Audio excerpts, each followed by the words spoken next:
Remember the song that she had did for the art over and then That's when went and did Dangerously this. Love. She re-released. Yeah. This is so deep. You will remember I was on the that era, you know those songs, because that was right after they was on the same label. What's her name? A. Marie had the same producer. Not me whispering. And they got that producer to also work with Beyonce. Tout le monde mérite une seconde chance, mais pas pour refaire la même erreur. Is this one thing the one to admit it did? Oh my god, even though they're from, oh my god. D'ailleurs, Paul Coelho disait que la seconde chance, c'est le privilège de ceux qui savent reconnaître leurs fautes et en tirer des leçons. Peut-être que c'est pas tout à fait le cas d'Emery. Ou peut-être que trop. Parce qu'elle a aussi divorcé cette semaine. Toujours est-il que j'ai une annonce à vous faire qui va peut-être vous surprendre. Je pense que le R&B va mal. Il est à son plus bas depuis 40-50 ans. Alors ça va vous paraître surprenant. Vous allez me dire, non mais c'est pas possible. Notamment dans le milieu parisien, tout le monde vous dit que le R&B c'est le truc de fou, que ça cartonne et tout. Mais je tiens à vous dire que non, c'est pas vrai. Ou alors c'est une illusion d'optique. C'est tout simplement une hallucination collective.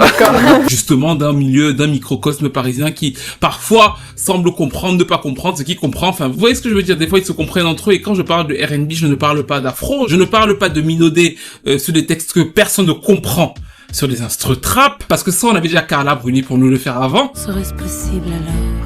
Il y a un R&B là en France, je sais pas si vous l'avez déjà vu, c'est très ronron, très beau, parisien, sur une instru trap. Tu commences à susurrer toutes sortes de choses mélancoliques.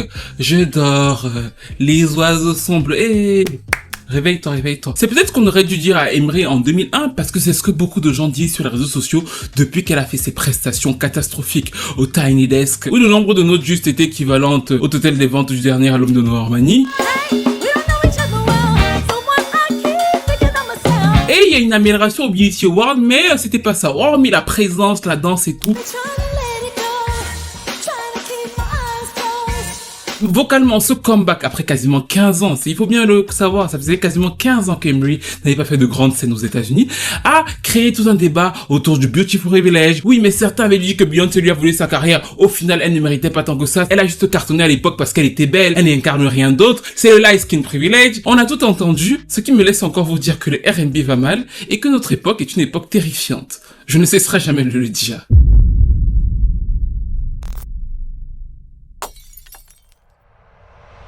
L'une des choses qui a caractérisé le R&B de la fin des années 90, début des années 2000, avec lequel j'ai notamment grandi et qui m'a, dont je suis tombé amoureux et qui m'a tant appris, enfin, j'avais l'impression que c'était quelque chose qui ne s'arrêtait jamais. C'était comme quelque chose que je n'arrivais jamais à attraper, comme une espèce de mue sur laquelle dès que je tombais sur quelque chose, il y avait quelque chose d'autre. C'était sans cesse en transition. Et j'étais comme sur un cavalier d'un cheval qui ne cessait de sauter les étapes et tout. C'était fabuleux à cause, entre autres, de ce que j'appelais l'alchimie musicale. On va parler des collaborations musicales. Et les collaborations musicales, c'est que pendant très longtemps, en fait, comme c'était un genre en pleine ébullition, chaque producteur arrivait et il avait plus ou moins son identité sonore. Et l'identité sonore souvent était définie par le fait que moi je suis un jeune producteur, je vais trouver un chanteur ou une chanteuse qui va avoir l'habilité d'écrire ou alors avec laquelle je vais avoir quelque chose en commun et on va apporter notre patte d'édifice au game. Et c'était très récurrent et beaucoup de carrières de chanteurs que vous aimez aujourd'hui sont partis de là. Je vais par exemple vous parler de Sunshine Anderson. Sunshine Anderson, une chanteuse que j'adore, qui sort son premier album Your Woman en 2001. Et dans cet album, il y a une chanson que vous connaissez peut-être qui s'appelle Heard It Up Before. C'est un titre pop avec des influences R&B, quelque chose de très gospel parce que Sunshine Anderson est une super, mais super chanteuse. Ouh là là là là. Quelle chanteuse cette femme, elle arrive là, et le producteur derrière c'est Mike City. Mike City c'est un jeune producteur à l'époque, il commence ses classes avec Carl Thomas et avec Brandy, et en fait Your Woman va définir le son de Mike City. Les productions de cet album là qui vont définir son style sont assez groovy, minimalistes, souvent il y a un petit côté tollbox funk. Des basses assez rondes, ça va lui permettre de s'exprimer musicalement et en fait ça va permettre aussi à Chantal Anderson d'être une chanteuse soul très particulière dans sa gamme, même si en vérité vous n'avez jamais misé l'extrême mainstream. Mais si vous écoutez Heard It All Before, vous reconnaissez déjà que en fait la manière dont c'est produit n'est pas la même façon dont Ashanti a produit Foolish, qui est produit par Irv Gotti et Seven Aurelius, qui est d'ailleurs aussi la marque de Irv Gotti, c'est-à-dire que chez Murder Inc., quand vous arrivez, vous avez un producteur principal. Et c'est pour ça que le son d'Ashanti sur ces 3 premiers albums, vous retrouvez toujours la patte malgré tout de Seven Aurelius, qui est pas le même producteur, par exemple, que Brandy avec Never Say Never. Sur Never Say Never de Brandy, vous retrouvez Rodney Jerkins.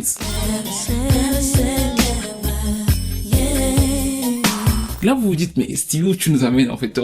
On parle de producteurs, nous on était venus voir le sabotage d'Emery. Je comprends. Mais vous allez comprendre où je veux vous amener. Parce que quand Brandy sort Never Say Never, vous en souvenez, parce que vous avez parlé dans la vidéo sur la carrière de Brandy, Aaliyah et Ashanti.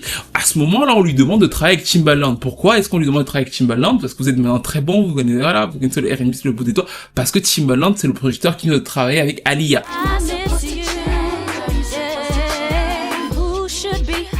Et Aaliyah et Gino Wine ont poussé à fond le son de Timbaland avec One in a Million et notamment l'album de Bachelor.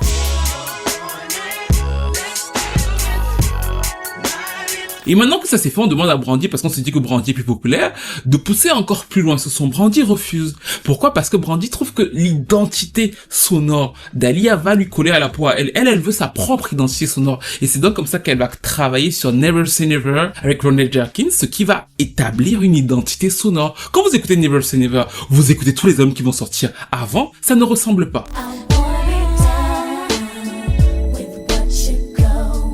Après, par contre, ça ressemble, y compris par exemple l'album de Michael Jackson, Invincible. Quand vous écoutez les productions de Never Say Never, vous écoutez Invincible, vous voyez bien que c'est parce qu'il y a eu Never Say Never qu'il y a eu Invincible. C'est d'ailleurs beaucoup des critiques qui vont attaquer Michael Jackson à l'époque, c'est que pour le coup, il est en arrière sur le son de l'époque, en termes de prod. D'ailleurs, à propos de ça, il y a un truc que je trouve souvent super intéressant. Les gens qui ont une très bonne oreille musicale, et peut-être qu'ils se rendent pas compte, souvent quand ils écoutent He Wasn't Man Enough de Toni Braxton, souvent ils vous demandent, est-ce que ce n'est pas Brandy dans les chœurs? On pourrait effectivement penser que c'est Brandy.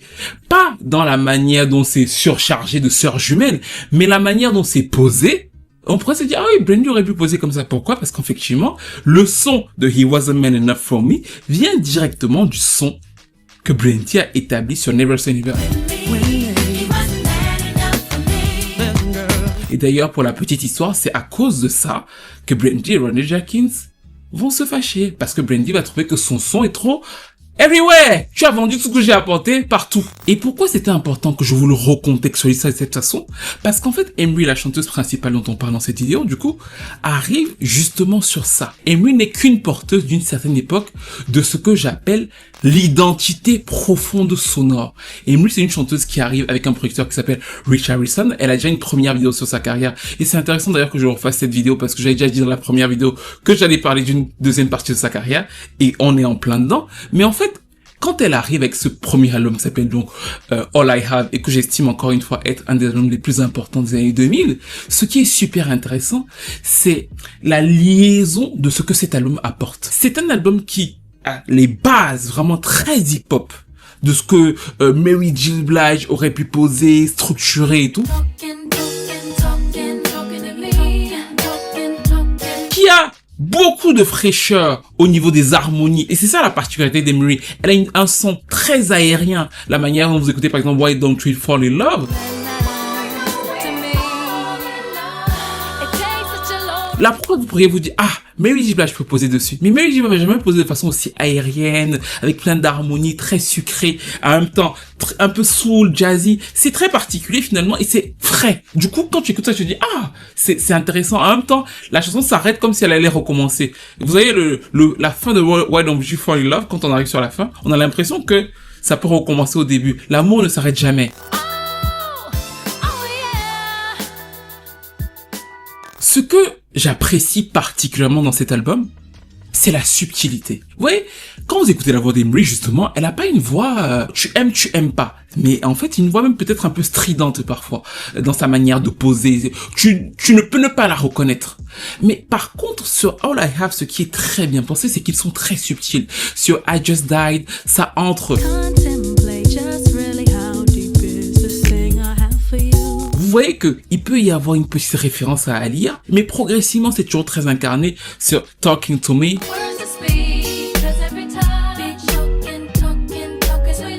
Et ça fait en sorte que l'album va avoir une couleur et un succès critique évident. Pas un succès critique simplement parce que Emery est jolie.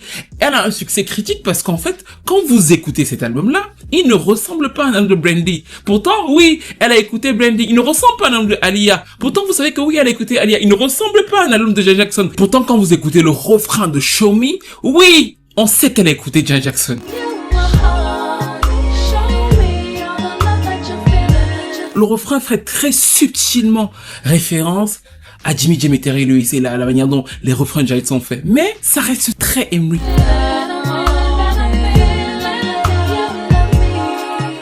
Et pour moi, c'est exactement le yin et le yang de l'album. La scène musicale de l'époque va adorer. Elle a énormément d'appels de critiques. Jay-Z écoute son album. Il dit qu'il adore son album. Les Destiny Child adorent l'album.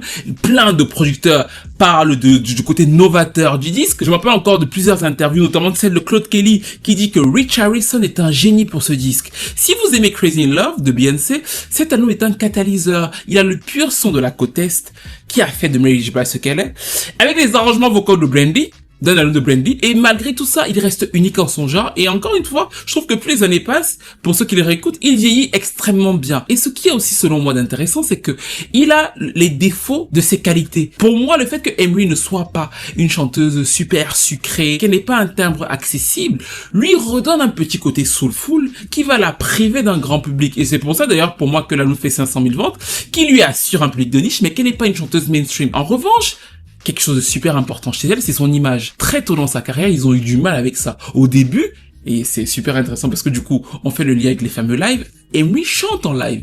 Et Emery chante, ça va peut-être vous surprendre aujourd'hui, parfaitement juste en live. Elle chante même mieux que sur la version studio. Why Don't We Fall in Love? Et à Apollo, on peut pas faire de playback. C'était le test ultime de l'époque, t'étais obligé d'aller chez Apollo.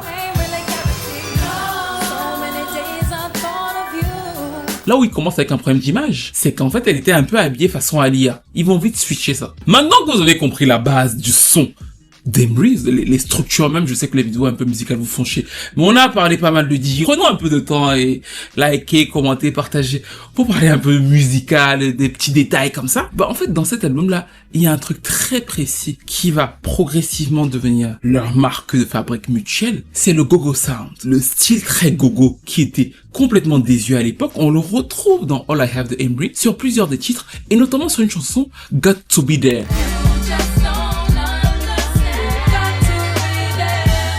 Et là, je vais vraiment faire appel à votre oreille musicale. On a défini, vous et moi, qu'elle a une voix un peu stridente, une manière de poser très perchée, qui encore une fois peut faire en sorte que un auditeur mainstream, ça le rebute, et qui par contre peut attirer un auditoire un peu plus niché, surtout vu son genre de production. Mais du coup, c'est quelque chose qui marque. Quand vous écoutez Got to Be There, en entre la chanson, elle commence avec des onomatopées.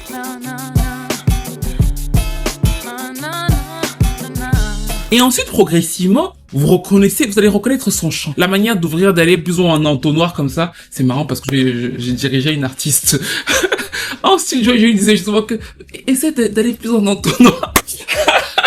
Et c'est pas facile, c'est pas un exercice évident, c'est même plutôt rugueux pour pas mal d'artistes. Quand pas mal de producteurs de la scène vont entendre ça, ils vont kiffer le son que ça ramène, la fraîcheur que ça ramène, à l'instar de ce que Timbaland a ramené, à l'instar de ce que Ronnie Jackson a ramené. C'est pour ça que je vous en ai parlé avant, à l'instar de ce que Mike City lui aussi a ramené.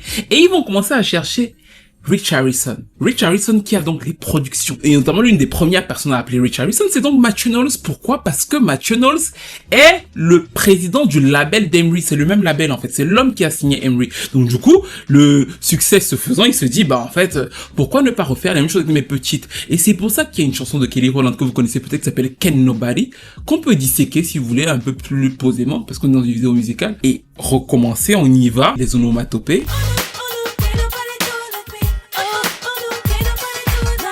Et je veux vraiment que vous vous rappeliez de Kelly Rowland telle que vous la connaissez. Vous l'avez entendue dans plein de chansons. Elle pose très rarement de cette façon-là. Justement, la manière dont elle ouvre la 1-1. On a l'impression qu'on est bouché. Pas parce que ça ressemble seulement aux productions. Ça ressemble au timbre d'Emery. Si vous faites même pas attention et que vous connaissez bien Emery, vous pourrez vous dire que cette chanson est une chanson d'Emery. Mais ça ne marche pas pour elle. Et c'est donc comme ça que Matthew Knowles, qui continuer de kiffer ce son, va refaire confiance à Rich Harrison pour l'incroyable Crazy in Love de Beyoncé. Mais si vous écoutez Crazy in Love de Beyoncé, au vu de la structure qu'on vient de se faire, en fait, c'est juste ce que je viens de vous expliquer. C'est l'arrivée mainstream de tout ce que Emery et Rich Harrison ont fait. Got to Be There, le son hip-hop, l'apport d'un nouveau son sur la scène mainstream et la version de Beyoncé en vérité, qu'elle incarne. Et ça, c'est super important. Sur Crazy in Love, vous n'entendez pas la référence à Emery dans la manière dont Beyoncé chante. C'est dans le son qui est effectivement là, c'est très clair que ça vient de là. Mais pas dans la manière dont ça chante. Et ça va changer.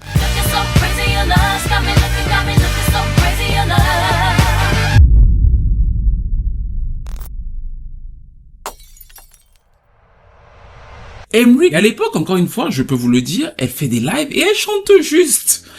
Ça peut être, c'est même marrant. À l'époque, elle se balade assez facilement sur scène. Elle a pas de problème, c'est pas son problème celui-là.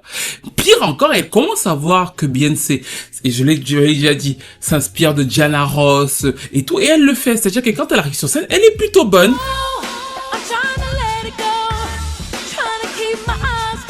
Mais elle a un petit souci. Le label veut, et je pense, c'est le thème de cette vidéo, avait eu raison, qu'elle reste moins mainstream. Matthew Knowles dit qu'il ne faut pas qu'elle aille trop mainstream. Qu'elle reste avec le son, mais la base du son qui lui permet donc d'avoir ses 500 000 ventes. Il faut pas qu'elle aille plus loin. Ils ont pas l'intention de la faire aller plus loin. Pas parce que forcément ils la détestent. Peut-être parce qu'ils veulent juste garder ça pour Beyoncé et les autres. Mais ils estiment pas que Emery est une chanteuse mainstream. Moi, je pense que c'est à cause de son timbre. Je pense qu'ils avaient compris quelque chose et que c'était mieux de la travailler sur le fond. Mais en tout cas, ce qui est sûr, c'est qu'ils ne la veulent pas en mainstream. Et donc, quand elle enregistre avec Rich Harrison la chanson One Thing, et qu'elle leur propose, le label lui dit non, ce n'est pas une chanson faite pour toi. Il faut quelque chose de moins mainstream. Ton album a fait 500 000 ventes, il te faut autre chose. Ils ne veulent pas la sortir. D'ailleurs, ils veulent donner la chanson à Jennifer Lopez. C'est pour ça elle s'énerve, elle prend la grippe, elle se dit non, c'est mon son et tout, tout le monde est en train de faire, il me faut un hit, et qu'ils se disent perdu pour perdu, vu que le label ne veut pas, on va lancer ça. Dans les radios, ça va prendre, et effectivement, ça prend, parce que c'est le son de l'époque, c'est super funky, et en même temps, c'est assez original, et effectivement, c'est définitif de sa façon de chanter. C'est-à-dire que c'est super perché.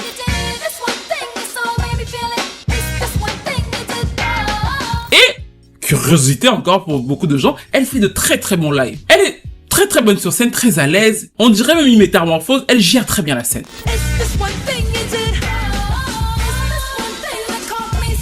Ce qu'elle va faire, c'est un sentiment très humain, c'est qu'elle va courir pour incarner son son. Elle va se dire, les boss du label, Beyoncé a mon son, Jennifer Lopez le veut, et d'ailleurs vous le savez que Jennifer Lopez va l'avoir, parce que comme elle va pas avoir One Thing, on va donner une chanson à Usher qui s'appelait Ride pour la New Confession. Usher va manquer de la mettre dans la première édition de Confession, et bien sûr c'est Jennifer Lopez qui va le rattraper sur Get Right. Et quand vous écoutez encore une fois Get Right et que on vient de se refaire l'histoire musicale, vous reprenez, ça fonctionne comme un entonnoir, c'est-à-dire que vous prenez All I Have et depuis on n'a que des dérivés en fait de ce qu'on entend. Écoutez bien Get Right et écoutez comment Jennifer Lopez pose pour le coup.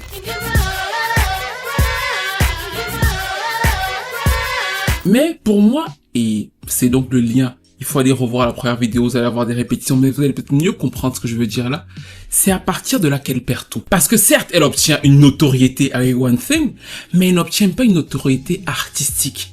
Elle obtient une notoriété d'une fille qui est sur la vague et qui a un gros hit et qui ressemble à une autre fille jolie, Christina Milian et tout. Elle a pas la notoriété artistique que lui a donné le premier album All I Have. C'est d'ailleurs pour ça que c'est très intéressant. One Thing est un immense succès, mais l'album Touch se vend moins bien que le premier album qui pourtant avait des tubes beaucoup plus confidentiels. Et pourquoi ça se passe comme ça? Parce que je pense que le public mainstream l'a identifié comme une jolie femme parmi tant d'autres qui fait plus ou moins ceci cela, mais pas comme une artiste, ce que son premier album définissait différemment, et aussi parce que cette décision d'avoir sorti One Thing est une décision très bien sur le coup, mais qui est aussi la décision de son mari de l'époque. Son mari de l'époque qui va être blacklisté des labels, qu'elle décide de suivre. Je sais que ça vous paraît totalement fou, hormis ceux qui voit les subtilités de l'industrie musicale, c'est un tube maudit. Parce que dans la base même de ce que Emery est, elle peut pas faire face, et je l'ai toujours dit, à ce que sont Beyoncé et Jennifer Lopez qui sont déjà des produits mainstream. Rien que dans la manière dont elles posent. En revanche, ce que elles savent très bien faire, c'est que ce sont des mastodontes. Elles peuvent l'émuler. Point where you thought Beyoncé was trying to imitate you? sound, did you feel like a lot of people were biting off of it? Because when you came out, that was like a noisy record. But... Et c'est ce qu'elles vont très bien faire. Et ça, souvent, je vois les gens commencer à vouloir le nier. Non! Quand vous écoutez Bidé, on reprend la structure de ce qu'on vient d'écouter. Il y a plusieurs titres de Bidé. Déjà, il y a le clip de Upgrade You. Les gens vous disaient que le clip de Upgrade You, quand j'étais jeune, ils disaient que ça ressemble beaucoup au clip de One Thing. Mais en plus, tout l'univers gogo là qui venait de All I Have, Beyoncé va le reprendre à son compte. Elle va continuer à travailler avec Rich Harrison. Plusieurs titres de l'album Bidé ressemblent beaucoup à du Emery, mais l'un des plus célèbres, c'est bien sûr Green Light.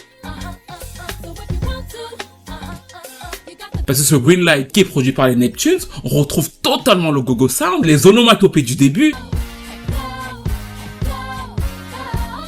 La manière dont Beyoncé pose, là autant sur Crazy in Love, vous n'entendiez pas Emery, mais autant le fait que Beyoncé pose super haut, super perché d'un coup, vous entendez Emery.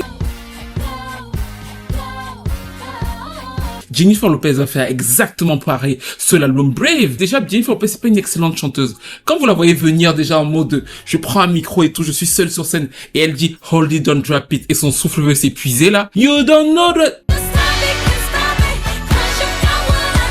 Écoutez bien comment Jennifer Lopez ouvre son larynx là. Bah déjà elle l'a plus jamais fait comme ça, mais c'est aussi parce que c'était un son précis incarné par une personne précise. Ça veut pas dire que cette personne précise était la plus grosse vendeuse, c'était juste que c'était elle qui avait ramené la lignée. Donc du coup, Jennifer Lopez, vous lui dites qu'il y a hit quelque part, elle saute. Si même vous avez vraiment du mal, votre oreille, c'est dur pour vous, écoutez par exemple la chanson Stay Together.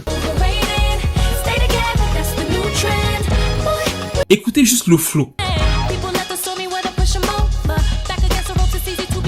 Ça va vous frapper parce que non seulement ça sonne comme du Emery, mais en plus, vous n'avez plus jamais, après ça, entendu Jennifer Lopez poser comme ça. D'ailleurs, à l'époque, c'était un débat assez commun, enfin, je veux dire que elle-même sur des mixtapes avait clashé ou envoyé des pots de banane à Beyoncé, surtout que le problème de Emery, c'était aussi qu'elle était gérée par Matthew le père de Beyoncé, et que les trois étaient sur le même label. C'est une situation que, quand je vois aujourd'hui les gens disent parler de beauty privilege, ça me fait sourire parce que je me dis que on peut vraiment effacer son histoire et la réécrire comme on veut. Non, c'est une femme qui se retrouve quand même sur un label signé par le père d'une chanteuse qui devient sa concurrente et qu'elle respecte au demeurant et dont elle s'inspire aussi, parce que je trouve que visuellement Beyoncé, je l'ai toujours dit, Emery c'est aussi inspiré de Beyoncé, mais elle sait gérer la scène Emery.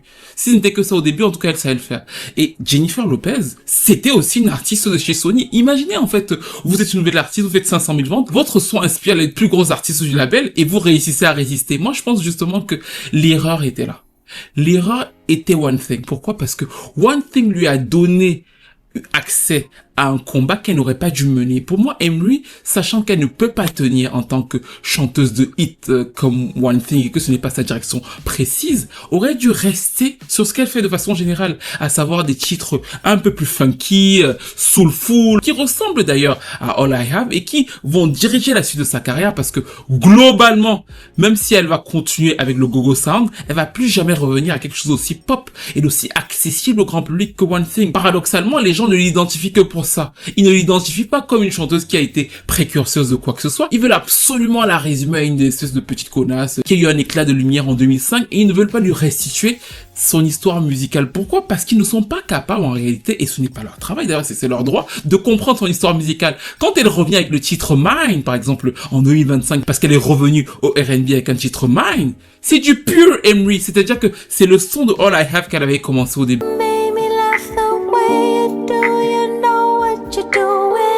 Donc du coup, il aurait pu avoir une niche pour ça qu'elle n'a pas suffisamment travaillé pour moi, parce que l'autre problème qui s'est posé, c'est le second souci, c'est que quand elle a quitté Sony, elle est passée chez Def Jam, son mari a eu les problèmes avec Def Jam et elle a été blacklistée.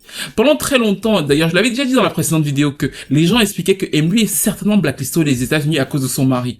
Bizarrement, là, vous avez dû voir, elle est revenue dans l'industrie musicale, ça faisait quasiment 15 ans qu'elle n'avait pas performé, elle a performé, elle a fait 2-3 performances, et 2 jours après on nous a dit, c'est bon, Emery a divorcé. Ça veut dire que, effectivement, l'association qu'elle a eue avec ce mari, qui lui a d'ailleurs fait sortir One Thing, l'a prié pendant très longtemps d'une structure autour de sa carrière. Il faut vous rappeler qu'il y a encore 1 ou 2 ans, Emery, son travail, c'était de lire des livres sur YouTube.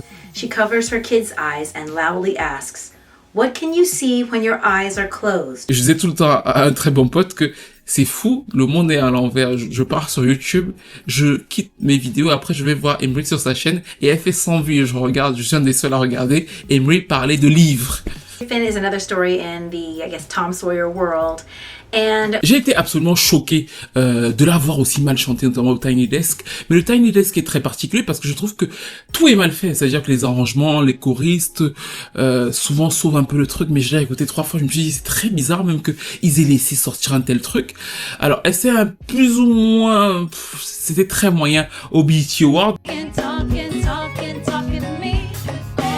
Mais je le signale, pourquoi? Parce que c'est une surprise pour moi. Ça a vraiment été une surprise de l'avoir aussi mal chanté. Je ne l'avais jamais vu et pourtant je l'ai beaucoup vu chanter aussi mal de toute sa carrière. Alors qu'au début, c'était une chanteuse qui avait beaucoup d'aisance, vous l'avez vu, et qui savait gérer sa scène et surtout qui pour moi n'était pas censée être une chanteuse mainstream. C'est d'ailleurs pour ça que je trouve regrettable d'avoir le débat d'Emery sur le grand public parce que justement il l'identifie à One Thing.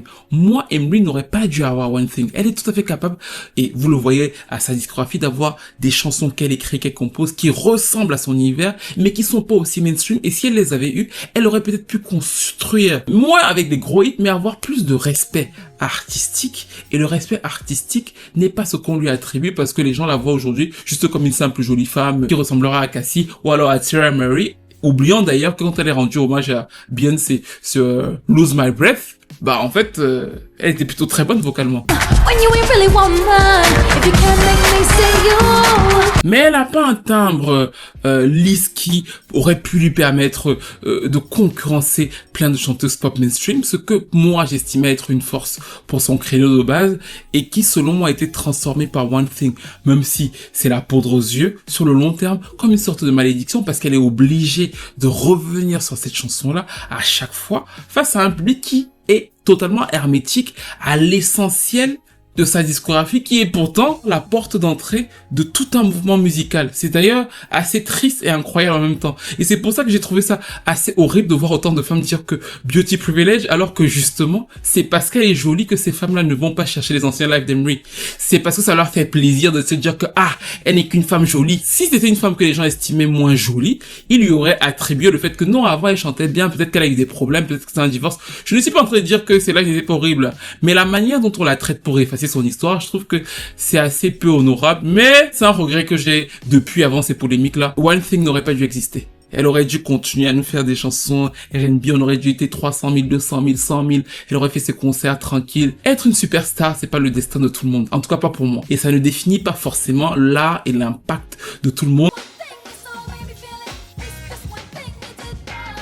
Mais nous arrivons à la fin de cette analyse qui revenait rapidement sur le parcours d'Emery, son impact musical, la lignée musicale et ce que moi je pense de One Thing et des ressucés qu'elle a fait après. Mais dites-moi tout ce que vous pensez de la carrière d'Emery, des polémiques récentes autour d'elle, de son impact aussi parce que j'arrive pas à comprendre comment on peut vouloir... Ça m'a frappé ça, le fait de vouloir complètement nier l'influence de quelqu'un, ça m'a frappé. On peut influencer les gens sans être la personne la plus célèbre ou la plus... Ça existe en fait. Ce truc de si tu n'as pas le plus abonné, tu ne vaux rien, c'est un truc très présent sur la toile actuellement, qui est assez triste, mais bon, encore une fois, on ne cessera jamais de le dire, c'est la culture de l'instantané, et c'est d'ailleurs pour ça que cette culture de l'instantané dessert énormément la scène R&B actuelle. Je trouve d'ailleurs que, pour reparler des collaborations musicales, il n'y a que Summer Walker qui pour moi a véritablement apporté quelque chose en termes de collaboration entre producteurs et chanteuses.